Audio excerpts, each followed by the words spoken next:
Okay, good morning everyone. This is Alan Ramos, also known as Guider. Okay, now let me talk about ETAP. Okay, what is ETAP? Okay, ETAP is a trading site wherein you can buy and sell bitcoins with minimal charges. Okay, with minimal charges, that means mababa po yung mga charges natin dito, mga transaction fees. There is no hidden charges in ETAP. Okay, again, ETAP, you can buy and you can sell bitcoins here. Okay, so if ever you want na mag-register po kayo dito, okay, try to check this www.etapbtconline.com. Then after that, nandito na po kayo dito sa page na to, which is magre-register po kayo. Okay, all you need is your username, okay, and then your email address. This is the things that you need, the password, and confirm your password, and secret pin, make a secret pin. Okay, and then click register. Okay, kapag na-click niyo po yung register, okay, here comes. So magiging your account was created. Check your email for a message to activate your account. Again, your account was created. Check your email for a message to activate your account. So we're going to check ng email po. Okay, check natin yung email. I think this one. Okay, okay, this one. So sorry. So ito yung email. So make sure na meron po kayo natanggap na email, which is this one. Okay, and then click this link. I-click that link para doon po kayo mag-transact or doon po i-open or doon na po makakapag-one. Okay, your account was active successfully. Okay, active successfully. Okay, so make sure lang po na pumunta po kayo sa email address nyo and make sure na i-click yung link for verification. Now that we're here, okay, that is how to create account. Okay, now how to retrieve the wallet. Okay, di ba lahat po na natin, lahat ng mga coin exchangers natin or mga trading sites, and we have the blockchain, so may mga wallet po tayo doon. Okay, maybe you can click this BTC market. Okay, and then this one. So buy Bitcoin. I'm sorry, click this. Please click this one. Okay, and then sign in tayo.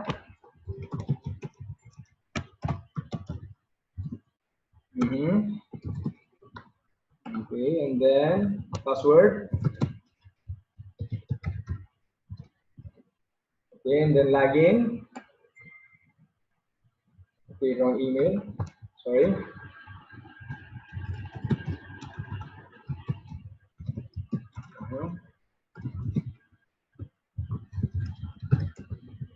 Okay.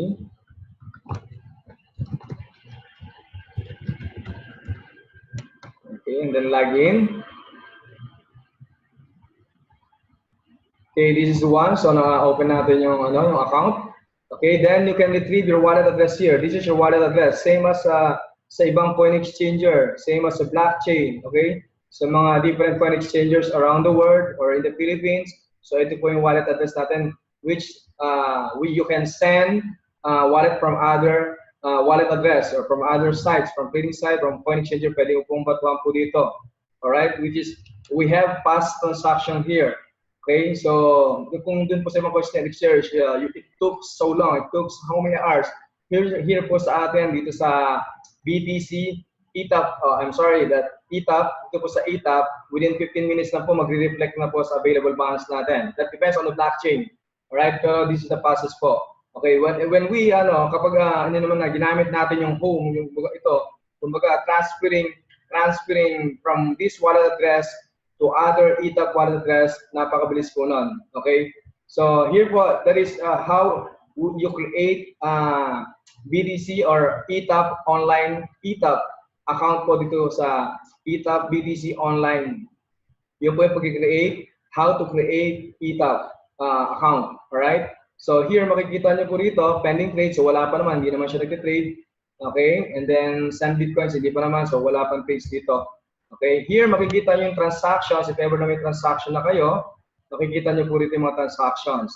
And advertisement, okay, so kung gusto mong magbenta or bumili, okay, makikita mo dito yung lahat ng mga advertisement mo. So how to create advertisement? You have to click this post ad. I-click nyo na post ad. And then ano pa yung gusto mong gawin? Do you want to buy or do you want to sell? Okay? Assuming that you want to sell. Okay, you want to sell. So i-click mo lang kung ano yung payment method. Magbebenta ka, anong gusto mong ibayad sa'yo ng traders, ng kasama nating traders, na mga meron na nasa loob ng site natin na traders using PayPal. So magbabayad sila using PayPal.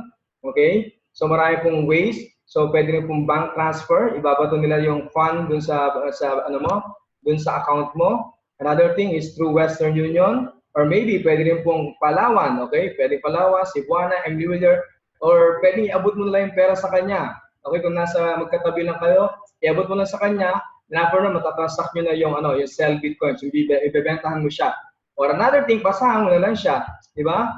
You can send BTC for her, for him. Di ba? So dito tayo, balikan natin ulit.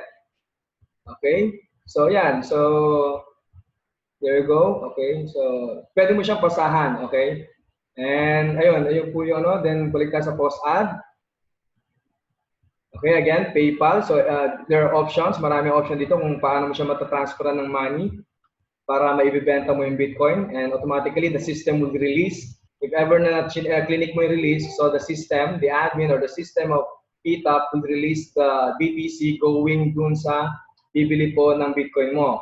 Okay, you can select here the currency. Okay, this is a worldwide trading site. Okay. You can, since na mga Pilipino po tayo, we're in the Philippines, so we have to click this Philippines peso. Siyempre, ibabato nilang pera sa atin, is babayad nila is peso.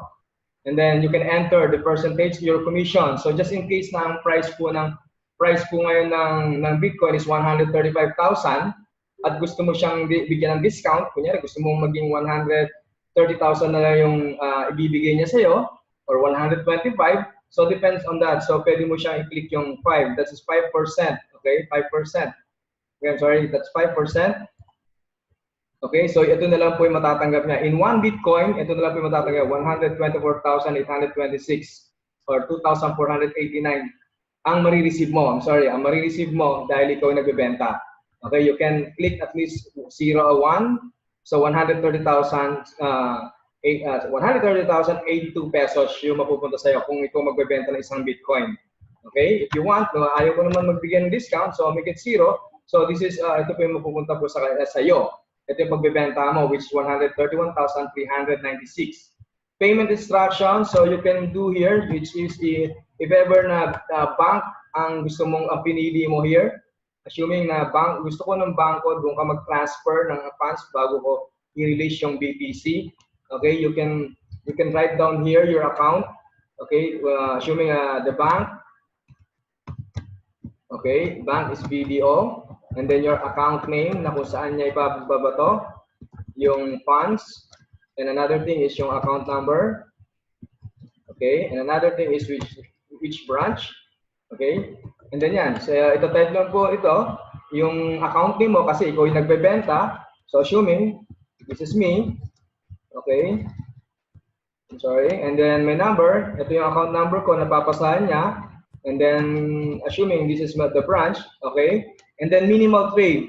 What is this minimal trade? So ganito po yan. Minimal trade is ganito po.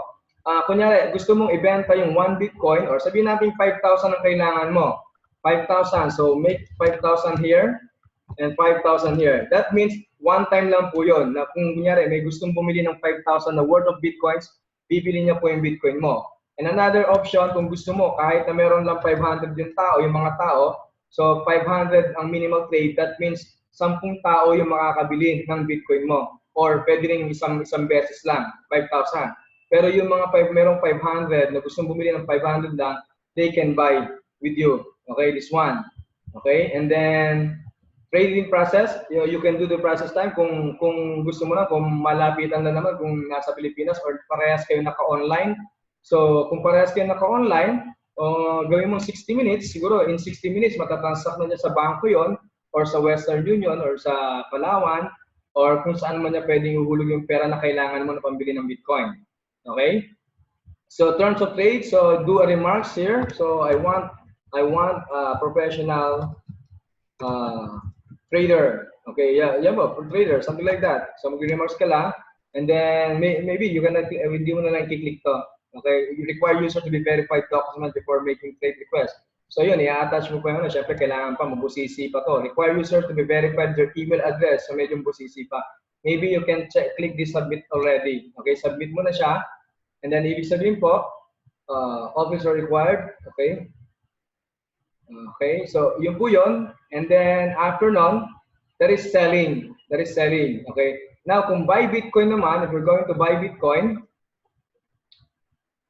okay, if we're going to buy Bitcoin, so click mo lang itong buy Bitcoin. So makikita mo na yung mga nagbebenta rito. Now, Jack is, nagbebenta to si Jack. Okay, you can click this. Okay, click na natin itong all. Okay, you can click this. So, kunyari, kung gusto mong bilhin yung Bitcoin niya, na ang limit is 500. So, pwede kang makabili sa kanya ng 500 up to 800 pesos. Pwede kang bumili ng 500 or 600. Kung kailangan mo 600, so bili mo yung 600 sa kanya. Okay, this is the range, 500 to 800. Then, click buy kung gusto mong bilhin yung Bitcoin niya sa mapit or buo, pwede rin. And then here, kung gusto mo, 600 ang gusto kong bilhin sa, sa Bitcoin mo, sasabihin mo kay Jack. Okay, then you click this buy.